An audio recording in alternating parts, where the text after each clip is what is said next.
Jusqu'en 1600, la générosité est utilisée pour désigner le statut de noble. Sa racine, generositas, veut dire bonne race. Une découverte qui me fait penser à la phrase de VGE. Vous n'avez pas le monopole du cœur. Car oui, nous avons tous la capacité à être généreux. Alors qu'est-ce qui nous empêche de l'être? Notre ego, qui attend un retour sur investissement. Et cette attente crée de la dette qui vient perturber notre relation à autrui.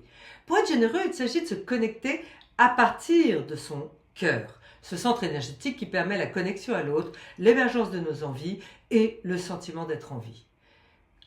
Donner à soi et à l'autre, car dans le don, je ne m'oublie pas du tout. Laissez cours au mouvement naturel de soi vers l'extérieur. Quelle est la dernière fois où vous avez été heureux de rendre service à un collègue? Avez-vous de la facilité à donner? Qu'est-ce que votre ego a comme croyance sur le sujet?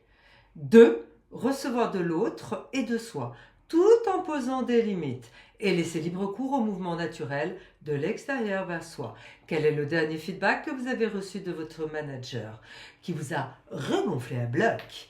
Avez-vous de la facilité à recevoir? Qu'est-ce que votre ego a comme croyance sur le sujet? Et si votre ego, 3, est persuadé qu'il est entouré d'ingrats, rappelez-vous que tous ceux qui sont mis en disposition de donner reçoivent beaucoup plus des autres car ils suivent leur propre musique. Et donc si vous aussi vous choisissiez de laisser circuler librement l'énergie qui est en vous, sans jugement, sans attente, rien que pour le plaisir d'être.